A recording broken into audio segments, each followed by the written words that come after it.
Good, thank you. Okay. Everybody had a fairly good lunch. We've been fed and we're ready to roll for the rest of the afternoon. Okay. So I will be reading my report now and going over some of the things, some of the key points, even though the countries themselves will, of course, in the next agenda items be talking about their own country priorities and so on. And of course, the activities report is included in all of your kits. So I'm not going to be going over all of the activities of ICC, but this is the chair's report. And I will try to summarize what we have been doing for the past 4 years. I've been told that we have to get close to the mic as well. And many of the discussions, of course, will be discussed in the next 3 days. And you already do have, as I say, from the 2002 to the 2006 activities report. And if you look at the table of contents, you're going to see the wide range of issues in which we have been involved in, and many of them are environmental, economic, social, cultural, language, human rights, and more. And what we've been doing in the past 4 years definitely reflects the priorities established in our last General Assembly in Kudjak in Nunavik. And as I say, I'm not going to go through the activities one by one, for you have that full document and report in front of you already. But instead I'll speak about some of the key things that we have done and the challenges that face us today. The most important thing I have to report is that Inuit of the 4 countries are united in ICC and to work together internationally. And our sense of shared purpose and our shared actions remains very strong. And this, of course, is extremely crucial, as we are facing more and more challenges in each of the countries as well. And this is why our theme, Inuit unity within diversity, is so very apt and very important. And with unity, we can achieve so much, and we have. And without it, though, we can also achieve very little. So it's absolutely important. I think as chair, I have enjoyed tremendous support and encouragement from the Executive Council, and I thank them all very much. And I particularly thank ICC Canada for hosting the office of the chair. Inuit we are very few in number as Inuit, and we're only about 155,000. Now, when I heard the young granddaughter of Evelyn Hobson saying that her grandfather had said in the past, I think 150,000 at the time, perhaps even less. We're growing just the same. But it is our unity that really empowers ICC to influence events internationally, and to do all of that out of all proportion to our numbers. And my key message as your retiring chair is that ICC is growing in influence globally, and that the need for ICC now and in the future is compelling and very clear. Having said this, we must look long and hard at strengthening ICC institutionally, both in the 4 regions and internationally, including broadening our sources of funding. That's one of the key challenges that we're always faced with as an NGO, and that's very important that we really look at this issue of funding. And we are going to be discussing, of course, the renewal of ICC on Thursday morning. Now, ICC has earned a reputation for independence. We have to guard this reputation. It is worth its weight in gold. But we must also be politically strategic and develop relations with government and non-governmental organizations, many foundations, corporations, media, and key individuals who share our values and who can help us achieve our objectives. ICC work internationally to protect our culture, our economy, and our environment, and we continue to do that very diligently. But our attitude is not usually one of defensiveness. In fact, in the last 4 years, I have traveled to almost every continent And I might see and hear conflict, disagreement, and disharmony, but I think the world needs to know about our own knowledge, our own perspectives, our culture, our relation with the natural environment, our aspirations, and the wisdom that come from our world. We have a lot to offer. We have a lot to offer. We are not just being victimized by the onslaught of globalization. In fact, we have much to offer in solutions and answers to this issue, that where there is such a void. And in the last 4 years, we have worked with national governments in the Arctic and elsewhere, with intergovernmental organizations such as the 8-Nation Arctic Council, the agencies of the United Nations, the Secretariats to global conventions such as the Convention on Biological Diversity, with human rights bodies, the international funding agencies, including the Global Environment Facility in Washington, D.C., and private foundations and some corporations. And ICC remains an official observer to the United Nations Economic and Social Council and to the Global Environment Facility, and is a permanent participant, in fact, to the Arctic Council. And ICC brings Inuit values and perspectives to each of these bodies. From its inception, ICC has furthered the human rights of Inuit, and the final article of the Kuujjuaq Declaration asks the Executive Council to maintain this focus. And throughout the last 4 years and well before, ICC has worked with Aboriginal peoples around the world and various states to persuade the United Nations to adopt a declaration on the rights of Indigenous peoples. And only a few weeks ago, the United Nations Human Rights Council adopted the draft declaration by a vote of 30-2.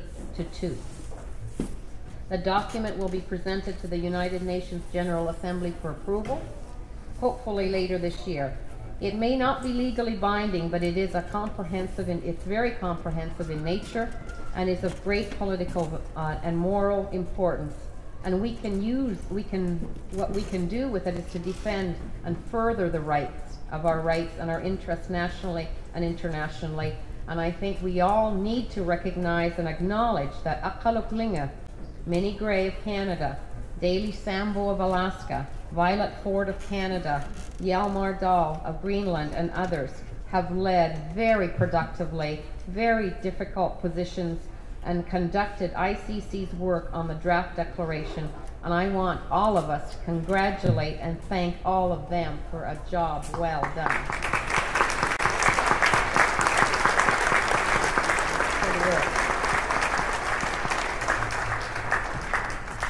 Daly and Hjalmar will lead that discussion of the declaration tomorrow afternoon. Now, remarkably though, Russia and Canada voted against the draft declaration, and it has been clear since the initial draft was written in 1994 that the United States opposes it. National governments of 3 of the 4 countries in which Inuit live oppose this declaration, which affirms our rights as Indigenous peoples.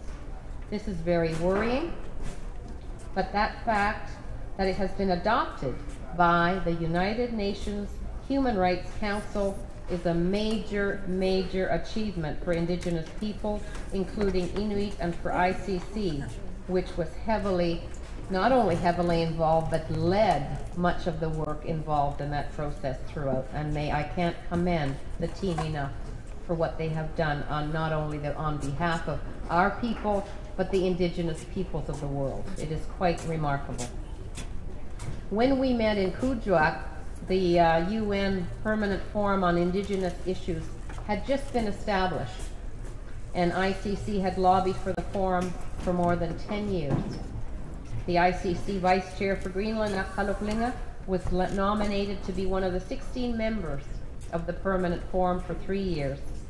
And this reflected our close relationship, actually, with the Sami Council, with whom we share that Arctic seat. And the Permanent Forum is an important venue to air the views and the advocacy of Inuit on all types of issues, and to engage states wherever we can. It is the only what we call high-level UN body in which non-state appointed individuals are members, and Akaluk will lead a discussion tomorrow on the permanent forum. In 2000, ministers of foreign affairs to the Arctic Council met here in Barrow and initiated what is now known as called as the Arctic Climate Impact Assessment, for short, the ACIA. That was presented to ministers in November of 2004. And in fact, ICC helped to draft the terms of reference under which the assessment was carried out, and we ensured that our traditional knowledge was to be included. We didn't want just another assessment, scientific assessment, that had no true connection to our world. We wanted to own it right from day one and not be consulted. We wanted to be there from day one. And at the request of our fellow Arctic Indigenous peoples in the Arctic Council, we took the lead in 2003 and 2004, drafting, in fact, the ACIA-related policy recommendations for ministers. And we will talk about climate change tomorrow, so I won't go into detail on that one for now. But the key findings and the conclusions of the ACIA are stark and compelling. In response, I've given speeches and presentations to audiences around the world, including in September 2004 to Senator McCain's committee in Washington, D.C., and my key message is that the Arctic is indeed the world's barometer of global climate change. And what is happening to the Arctic now will happen further south in years to come. It already is. We're seeing evidence of all of this. And I think we have had real success talking about climate change and giving it a human face, that of an Inuit. And certainly TV crews from around the world now come regularly to Inuit, where I live, and other Arctic communities to see climate change happening. And I receive emails and letters every week from people, particularly from Americans, applauding what we're doing and urging us forward. We are starting to see a momentum of change within the citizens of the United States. We worked with the United Nations Environment Program Polar Office to draft a resolution adopted by UNEP's Governing Council in 2003 that acknowledges the global importance of the Arctic in climate change. We intervened in conferences of the parties, what we call the COPs, to the United Nations Climate Change Convention in Montreal in 2005, in Buenos Aires in 2004, and in Milan in 2003. And using the Arctic Climate Impact Assessment, the Arctic and Inuit voice is clear in these interventions. But the most important and innovative thing we have done is to launch the 2005 a climate change-based petition to the Inter-American Commission on Human Rights. I have a copy of the 167-page petition, which I will show more of tomorrow. And it took more than 2 years of research, drafting, discussion, and plain hard work at all levels by many people to put it together. We worked with people at Earth Justice in San Francisco, with Center for International Environmental Law in Washington. We worked with James Anaya, an Aboriginal person and well-known human rights professor of law at the University of Arizona, who all helped tremendously to draft the petition. And this document names as petitioners more than 60 Inuit from Alaska and Canada, including myself, and many petitioners, including those who provided testimony, are here today in this room. And it is an honor to be with you as we work on these very important issues. The petition asks the Commission to visit Alaska and northern Canada to find out what climate change means for us, Inuit of the Arctic, and urges commissioners to recommend that the government of the United States set mandatory limits on emissions of greenhouse gases, and the work with Inuit to help us plan how to adapt to unavoidable impacts of climate change. We believe strongly that there is no more that there is, I should say, a strong consensus in the scientific world on what is happening in the Arctic and why it's happening. The petition is on behalf of all Inuit of the Arctic and is mounted with the full support by resolution of ICC. I hope that the incoming Executive Council will continue to support this petition and the hearing process we will hope it will generate. I believe climate change truly is the most pressing medium and long-term issue facing us, for it has an impact on virtually every facet of our lives. And then when we talk about environment as Arctic peoples, we are not talking as environmentalists do, because everything to us is very holistic. It encompasses everything in our world. Our environment is about economics, it's about our well-being, it's about health, it's not just about environmental issues. I mentioned earlier that ICC is a permanent participant in the 8-Nation Arctic Council. The Council has 5 programs. Now, because oftentimes we don't have the financial resources or personnel to intervene in all of the Council's activities, so we get involved in activities in which we closely are interested in, but what we're able to do. And I'm very pleased to report to you that we continue to work cooperatively in the Arctic Council with the other permanent participants, with the Arctic Athabascan Council, the Aleut International Association, the Gwich'in Council International, the Russian Association of Indigenous Peoples of the North, and of course the Sami Council, all of whom are permanent participants. And as well, we work with the Indigenous Peoples Secretariat that is based in Copenhagen, which provides basic support to all the permanent participants, but particularly to RIPON. In the Arctic Council, we are involved in contaminants issues, in climate change issues, in conservation of biological diversity, and sustainable development. And in 2004, ministers authorized an Arctic marine shipping assessment to evaluate the likely level of shipping in the Arctic in 2020 and 2050. Following further climate change and industrial development in the Arctic. Now, this assessment is to be presented to the ministers in 2008 and will be discussed in detail tomorrow afternoon.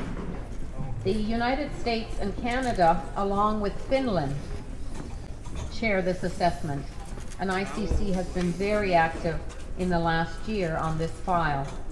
And our intent is to make sure that the assessment reflects fully the Inuit use of the offshore, and that the assessment leads to an Arctic marine shipping regime that fully protects Inuit and marine mammals.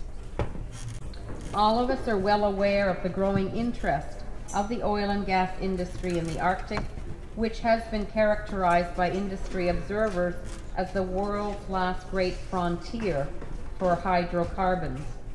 Inuit in Alaska know more than any other Arctic indigenous peoples about oil and gas development.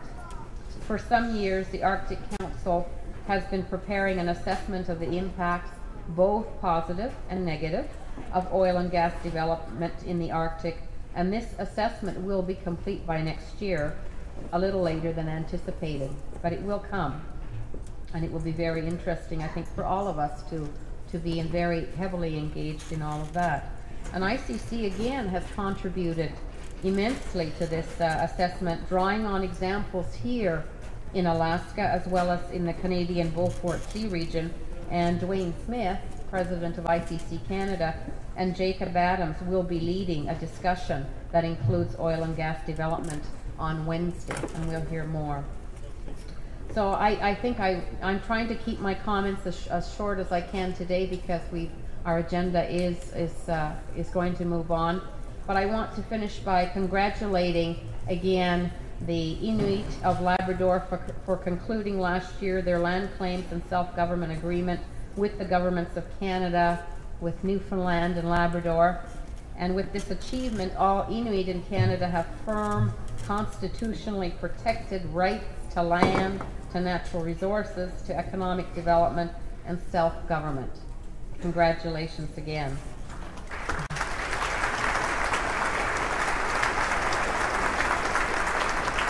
Now, ICC as an international body may not have been involved in these negotiations and as it has not been part of our international mandate. But what the Inuit of Labrador have achieved is internationally important, and it inspires all of us. So I thank you all for the privilege of having been your chair. I'm not saying goodbye yet until Thursday night, but I'm very privileged to have been your chair for the last 4 years, and I am certainly looking forward to the discussions following in the next 3 to 4 days until we're back home on Friday. So nakong may marialok sasagon na kayo nakatsi. Taan na kayo si lang amat. Kakwa pinasawakat ta si Maya Butako, alimanya ko wakta si Mayo, kakap ta lang ang matakaw, di malang galwak pa si. Sasakat ta lang ang galwak pa si. Nakong minalagon na kayo nakatsi. Thank you very much. Thank you.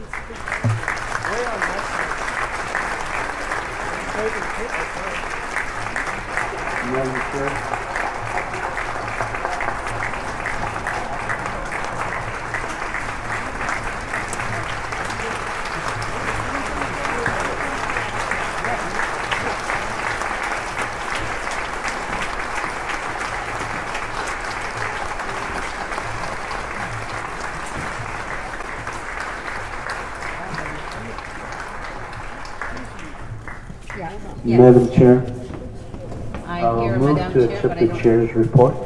Corey? Okay, Ronald Brower has moved. I need a seconder, please. Eddie Dillon. Thank you. Second. Move to vote. Question, sorry. See, I'm not versed on the technicalities of this stuff. Madam Chair? Yes. Call for the question on the motion. Okay. Question on the motion? All those in favor to accept the chair's report? Thank you. Accepted. Thank you very much. Nakong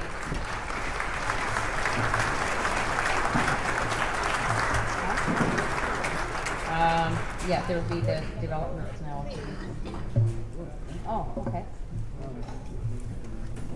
I'd like to, on behalf of our Alaska delegation and the Executive Council, now present a gift to our outgoing chair, Sheila Watt-Cloutier, a baleen basket made of ivory and baleen from Point Hope, Alaska, the oldest community in the state of Alaska. Oh.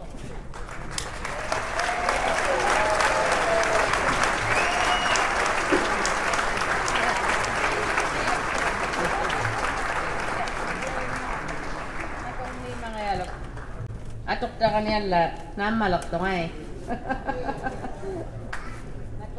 Nakong may Alaska milk, ilaw na si. Yeah, Dwayne says we can break for lunch now. Okay, now of course the political developments that are now coming up and the purpose of them is to survey the events, the accomplishments, and the challenges that are facing all of our people as Inuit in the 4 countries, and to set the scene for debate in the General Assembly. So I'd like to introduce the first speaker who will make the presentation from their region, or from their country, I should say. And that would be from Alaska, Julie Kitka, who is the president of the Alaska Federation of Native.